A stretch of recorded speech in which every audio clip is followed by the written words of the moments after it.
అన్ని పువ్వుల కంటే కూడా పారిజాత పుష్పాలు విశేషమైనవండి. ఇవి నేల మీద రాలిన పుష్పాలని మనం పూజలో ఉపయోగించుకోవాలి. మిగతా పువ్వులు మనకి చెట్టుకే ఉంటాయన్నమాట. ఈ పువ్వులకి మాత్రం నేల మీద రాలితేనే వాటికి విలువ అనేది వస్తుంది, పూజించే అర్హత అనేది వస్తుందని చెప్తూ ఉంటారు.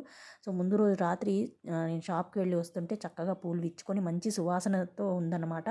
ఇంకా పువ్వులు అప్పుడు చెట్టుకున్నవి కొయ్యకూడదు కదా, మర్నాడు ఉదయాన్నే వెళ్ళి స్వామివారి పూజ కోసం నేల మీద రాలిన పుష్పాలను ఏరుకొని కొన్ని నీళ్లు చల్లి పక్కన పెట్టుకున్నాను. తర్వాత చక్కగా స్వామివారికి మాల అది గుచ్చి వేసుకున్నాను. ఎంత బాగా అనిపించిందో స్వామివారికి పారిజాత పుష్పాలతో మాల, ఇంకా జాజి పూలతో అర్చన అది చేసుకున్నాను. తులసి దళాలతో కూడా గోవిందనామాలు అది చదువుకుంటూ కొన్ని స్వామివారికి అలా సమర్పించాను, కొన్ని ఏమో మాల కట్టి స్వామివారికి వేసుకున్నాను అనమాట. ఈరోజు శ్రావణ శనివారం 2వ వారం అనమాట. ఈరోజు నేను స్వామివారిని ఇలా పిండి దీపారాధన రావి ఆకు పైన వెలిగించి పానకం వడపప్పు నైవేద్యం పెట్టి స్వామివారి అష్టోత్తరము గోవిందనామాలు చదువుకొని పూజ అనేది చేసుకున్నానండి.